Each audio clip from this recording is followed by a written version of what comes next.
Herkese merhaba. Belki yoldasın, belki de elinde kahveyle günün yorgunluğunu atıyorsun. Nerede olursan ol, bu derin analize hoş geldin. Evet, hoş geldin. Bugün önümüzde gerçekten oldukça hacimli bir dosya var. Kesinlikle öyle. Çeşitli araştırmaları, o diplomatik yazışma analizlerini ve tarihsel okumaları bir araya getirip tek bir mercekten inceleyeceğiz seninle. Yani o akademik jargona veya bitmek bilmeyen kaynak isimlerine boğulmadan yapacağız bunu. Aynen. Konumuz haritaya baktığında yan yana duran, bazen birbirine sırtını dönen, bazen de omuz omuza veren iki dev, Türkiye ve İran. Çok çok derin bir konu. Öyle. İmparatorluklar döneminden o modern devletlere uzanan hani yüzlerce yıllık devasa bir satranç oyununu konuşacağız. Daha doğrusu bitmeyen bir denge arayışını. Ama sadece bilgi havuzumuzun bize gösterdiği o net jeopolitik gerçeklere odaklanacağız. Tabii bu analizin çerçevesini çizerken en başta vurgulamamız gereken temel bir prensip var. Nedir o? Birazdan gireceğimiz sularda siyasi, mezhepsel yani Sünni ve Şii dinamikleri veya laiklik, İslamcılık gibi son derece hassas kavramlar etrafında dolaşacağız ister istemez. Hı hı. Amacımız bugün sıkça o ideolojik veya mezhepsel etiketlerin arkasına saklanan bu tarihi ilişkiyi sadece devlet aklı üzerinden okumak. Sağ, sol, seküler veya dindar taraf tutmuyoruz. Kesinlikle taraf tutmak yok. Zaten belgeler ne diyorsa o. Aynen öyle. Olayları günümüzün kutuplaşmış o siyasi mercekleriyle yargılamadan devletlerin neden o adımları attığını anlamaya çalışacağız. O zaman büyük resme bağlayarak başlayalım istersen. Tabii. Türkiye ve İran'ın bugünkü karmaşık ilişkisinin köklerini kavramak için o 16. yüzyıldaki meşhur kırılmadan çok daha geriye gitmemiz lazım. Yani 10. ve 13. yüzyıllar arasına. Evet, o muazzam döneme bakmamız gerekiyor. Ki o dönem literatürde Türk-İran medeniyeti veya o meşhur adıyla Türk-İslam sentezi olarak adlandırılıyor. Gerçekten muazzam bir kültürel ve idari ortaklık dönemi. Yani belgeler o dönemi incelerken hep şu detaya dikkat çeker. Gazneliler, Selçuklular gibi imparatorluklara baktığımızda çok ilginç bir iş bölümü var ortada. Askeri ve siyasi elit genellikle Türklerden oluşuyor. Hı hı. Bürokrasi ve edebi üretim ise Büyük ölçüde Fars kültürünün İranlı bürokratların elinde şekilleniyor. tam olarak bu. Yani ortada birbirini tamamlayan, tamamen iç içe geçmiş organik bir yapı var. Devletin kılıcı bir tarafın elinde, kalemi diğer tarafın elinde gibi düşünebiliriz bunu. Ve bu bağ yüzyıllar boyunca o bölgenin karakterini belirliyor. Bu iş bölümü iki coğrafyanın birbirini sadece bir komşu olarak değil, aynı medeniyet tasavvurunun farklı unsurları olarak görmesini sağlamıştı açıkçası. Ta ki 10 yüzyılın başına kadar. Gelin bunu biraz açalım çünkü burası çok heyecan verici. Evet, o kırılma noktası. 1501'de Safevi hanedanı başa geçiyor ve Şiiliği resmi din ilan ediyor. İşte o an bu iç içe geçmiş yapıda devasa bir jeopolitik fay hattı kırılıyor. Şunu netleştirelim ama. Tarihsel analizler bize bunun sadece ruhani veya inançsal bir tercih olmadığını çok çok net gösteriyor. Ne peki asıl sebep? Safeviler, batılarında hızla büyüyen, Balkanlardan Orta Doğu'ya uzanan devasa bir Osmanlı İmparatorluğu'na karşı kendilerini korumak zorundaydılar. Bir beka meselesi yani. Kesinlikle. Şiiliği devletin resmi kimliği yapmak, Safeviler için aslında Osmanlı'ya karşı bir millileşme adımıydı. Zihinsel sınırlarını çizme ve devleti koruma stratejisiydi. Çok mantıklı. Yani inancın bir devletin beka kalkanına, ideolojik bir duvara dönüştürülmesi durumu var ortada. Halkı tek bir inanç şemsiyesi altında toplayarak o Osmanlı'nın Sünni otoritesinin içeri sızmasını engellemeye çalışıyorlar. Tabii bu kalkanın Osmanlı tarafındaki yansıması da bir o kadar sert oluyor. Savaş meydanına inmeden önce olanlar var bir de. Fetvalar dönemi, Aynen. 1514'teki o Çaldıran Savaşı'na giden sürece baktığımızda din adamlarından alınan fetvaların nasıl birer kitle mobilizasyon aracına dönüştüğünü görüyoruz belgelerde. Sünni Osmanlı'nın başında Yavuz Sultan Selim, Şii Safevilerin başında Şah İsmail var. Ve askerlere siyasi bir toprak mücadelesine değil, kutsal bir savaşa gittikleri söyleniyor. İnanç, o İpek Yolu üzerindeki ticaret hatlarını kontrol etme mücadelesinin en büyük meşrulaştırıcısı haline geliyor. Bu çok kritik bir nokta. Çaldıran'dan yüzyılı aşkın bir süre sonra 1639'da imzalanan o meşhur Kasr-ı Şirin Antlaşması'na geldiğimizde ise bir efsaneyle karşılaşıyoruz. Zuhab Anlaşması, Evet, asırlardır değişmeyen barış sınırı efsanesi. Diplomatlar bu klişeyi yüzyıllardır kullanmayı çok severler biliyorsun. Sevmezler mi? Her konuşmada geçer bu. Fakat arşivlere ve o diplomatik tarihin derinliklerine indiğimizde bunun ebedi bir barış falan olmadığını görüyoruz. Daha çok çatışmasız bir gerginlik durumu. Kesinlikle bir yıpratma savaşı durumu. İki taraf da birbirini tamamen yenebilecek o mutlak güce ulaşamadığı için pragmatik bir denge oluşuyor mecburen. Yani devasa cephe savaşları bitiyor ama o sınırın her iki tarafındaki rekabet sinsi bir şekilde sürekli devam ediyor. Özellikle sınır boylarındaki o Kürt ve Arap aşiretleri üzerinden birbirlerinin topraklarında nüfus kurma çabaları yüzyıllar boyu sürüyor. El altından yürütülen siyasi oyunlar hiç bitmiyor yani. Ancak yüzyıllarca birbirini bu şekilde kollayan bu iki rakip, 19. yüzyıla gelindiğinde bambaşka bir gerçeklikle yüzleşmek zorunda kalıyor. Ortak düşmanlar sahneye çıkıyor. Batı emperyalizmi ve Rus Çarlığı. Peki bu baskı artınca bu iki ezeli rakip nasıl birbirine yaklaşıyor? Bu çok ilginç bir dinamik. Şöyle düşün, 19. yüzyılda her iki imparatorluk da o devasa ordulara ve yeni sanayi ekonomilerine sahip Avrupa karşısında resmen hayatta kalma mücadelesi veriyordu. Bir yanda Rusların Kafkaslar üzerinden inmesi var. Diğer yanda İngilizlerin Basra Körfezi'nden kurduğu ağır baskı var. Bu durum hem Osmanlı'yı hem de Kaçar Hanedanı yönetimindeki İran'ı derin bir varoluşsal krize sürükledi. İşte tam bu eşikte Osmanlı'nın başlattığı o tanzimat reformları devreye giriyor, değil mi? Evet, Osmanlı'nın yüzünü batıya dönmesi, İranlı bürokratlar ve aydınlar için resmen bir modernleşme modeli işlevi görüyor. Hatta Kaçar Hanedanı üyeleri için bile. Osmanlı, Avrupa ile İran arasında sadece coğrafi bir geçiş yolu değil, entelektüel bir köprü olmaya başlıyor. İroni de tam burada zaten. Evet, burası inanılmaz. Yüzyıllardır rekabet ettiğin imparatorluğun başkenti, birdenbire senin muhaliflerin ve yenilikçilerin için bir sığınak haline geliyor. Bir aydınlanma merkezine dönüşüyor İstanbul. Kaynaklar o dönemki rolü çok detaylı anlatıyor. Mesela meşrutiyet fikirlerini savunan İranlı aydınlar İstanbul'da örgütleniyorlar. O meşhur Farsça Ahter gazetesi İstanbul'da basılıyor. Ve oradan yasal veya gizli yollarla İran'a gönderilerek o anayasal devrim fikirlerini besliyor. Ortak bir dış tehdit, eski düşmanları resmen fikir bazında birbirine kardeş yapıyor.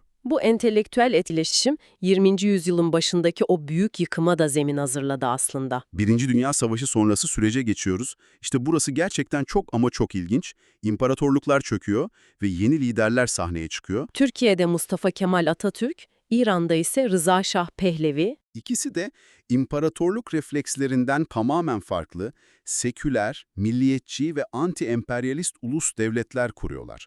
Her iki liderin de ülkeyi merkezileştirme adımları şaşırtıcı derecede paralel ilerliyor.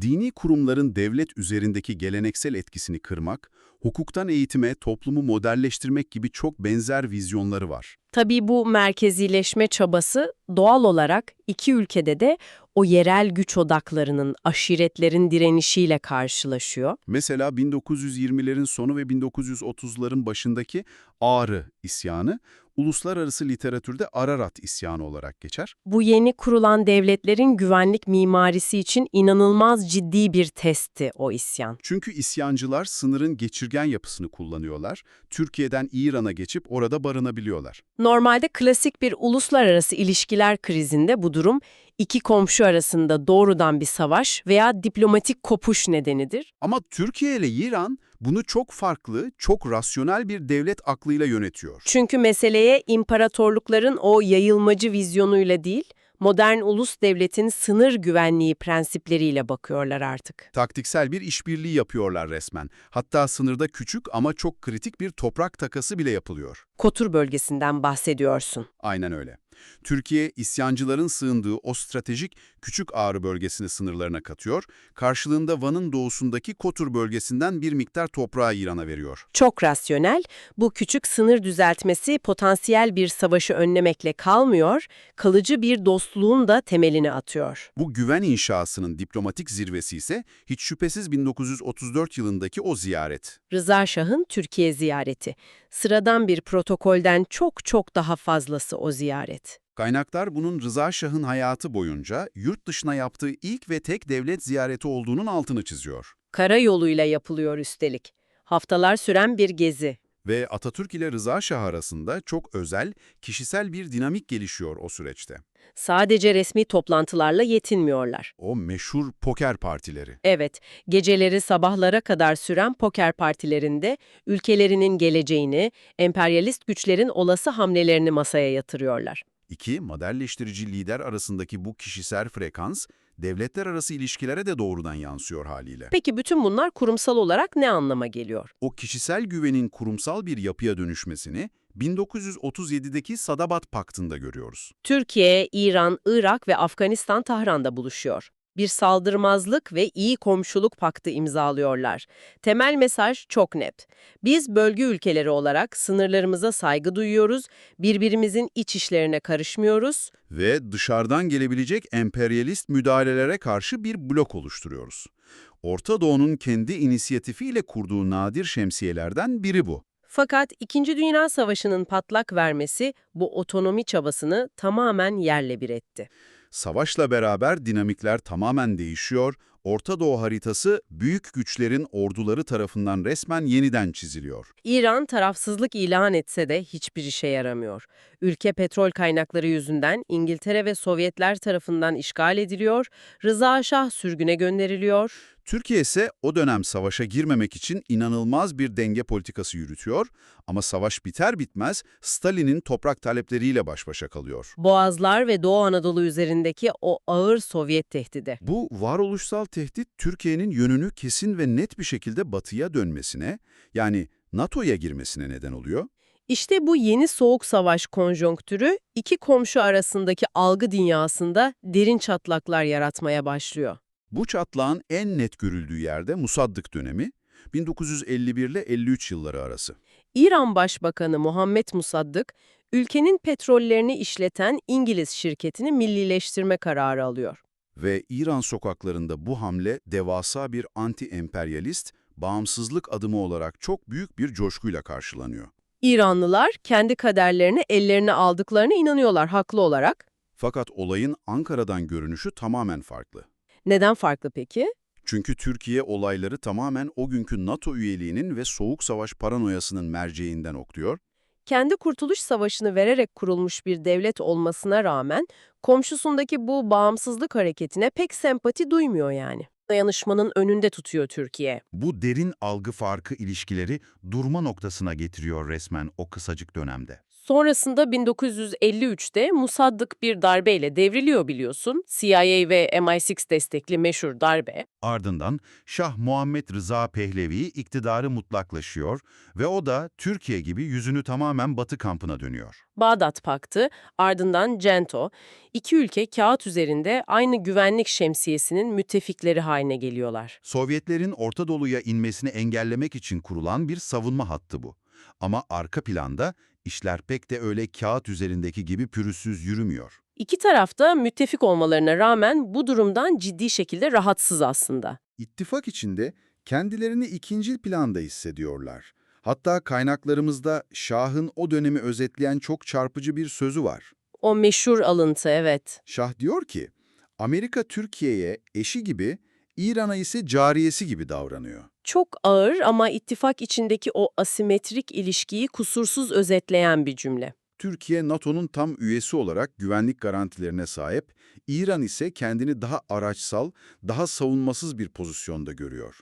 Bu dışlanmışlık hissi onları 1960'larda Batı'ya olan o bağımlılıklarını kırmak için kendi aralarında bir çözüm aramaya itiyor. 1964'teki RCD yani Bölgesel İşbirliği ve Kalkınma Teşkilatı denemesi. Türkiye, İran ve Pakistan bir araya geliyor. Amaç gümrükleri düşürmek, ortak ağlar kurarak ticareti canlandırmak. Ama maalesef bu vizyoner girişim yapısal gerçeklere çarpıyor.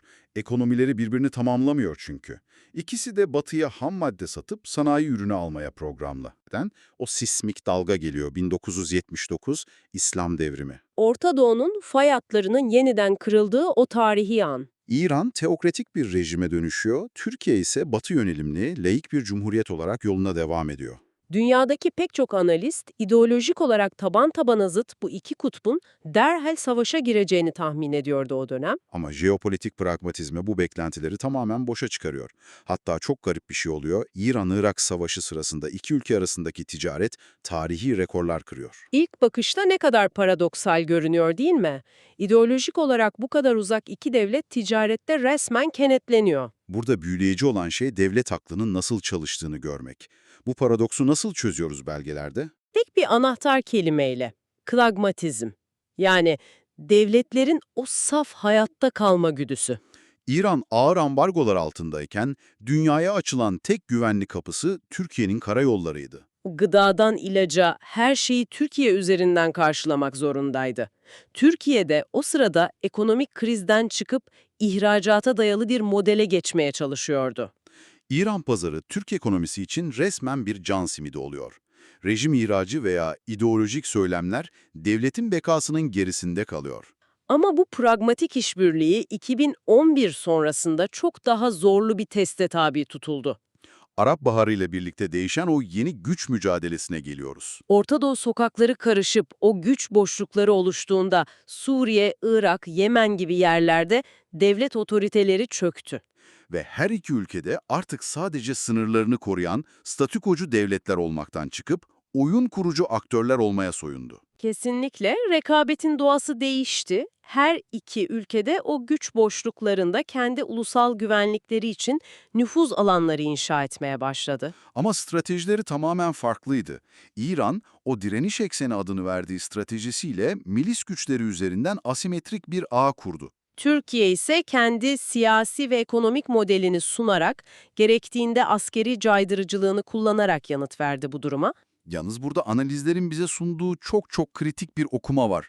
Medya bunu genelde Sünni-Şii rekabeti olarak basitleştirmeye çok meyilli. Oysa arka plana o mekaniğe baktığımızda meselenin mezhep olmadığını görüyoruz. Asıl mesele zayıflamış veya çökmüş devletlerde sınır ötesi bir nüfuz alanı yaratma çabası. Mezhep sadece bunu meşrulaştırmak için kullanılan bir enstrüman. Çok doğru. İşin bir de görünmeyen, daha yumuşak bir cephesi var tabii. Kültürel diplomasi.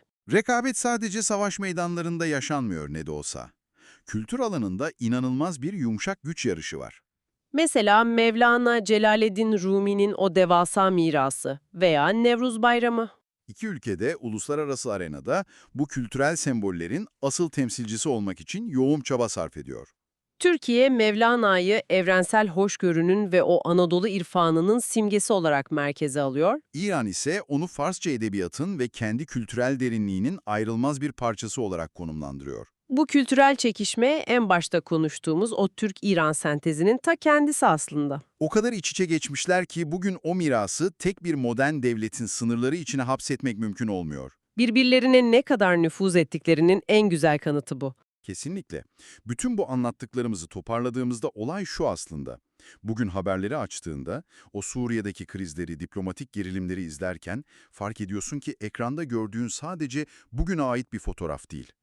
Asla değil, 500 yıllık bir satranç oyununun bugünkü hamlelerini izliyoruz hepimiz. Sınırların hangi mantıkla çizildiğini, o güvensizliklerin nasıl şekillendiğini bilmek, bugünün bilgi kirliliği içinde yönümüzü bulmamızı inanılmaz kolaylaştırıyor. Bu da önemli bir soruyu gündeme getiriyor açıkçası. Nedir? Bizi dinleyenlere zihinlerinde yeni bir pencere açması için şu kışkırtıcı fikri bırakmak istiyorum. Eğer 16. yüzyılda o keskin mezhepsel ayrılık hiç yaşanmasaydı, O Türkiye-İran sentezi devam etseydi, aynen öyle, o 10. ile 13. yüzyıllar arasındaki muazzam entegrasyon gelişerek sürseydi, sence bugün Orta Doğu haritası nasıl görünürdü? Sınırlar, kültürler, dünya siyaseti bugün ne kadar farklı olurdu? İşte bizim bu derinlemesine analizlerdeki amacımız sadece var olanı özetlemek değil, böyle farklı perspektiflerden bakabilmeni sağlamak. Zaten tarihin bize sunduğu en büyük hediye bu ufku genişletme imkanı. Kesinlikle. Bu tarihsel yolculuğa bizimle katıldığın, satır aralarını bizimle okuduğun için çok teşekkür ederiz. Zihninde yeni pencereler açmaya ve dünyayı farklı perspektiflerden okumaya devam edeceğiz. Kendine çok iyi bak, bir sonraki derin analizde görüşmek üzere. Görüşmek üzere.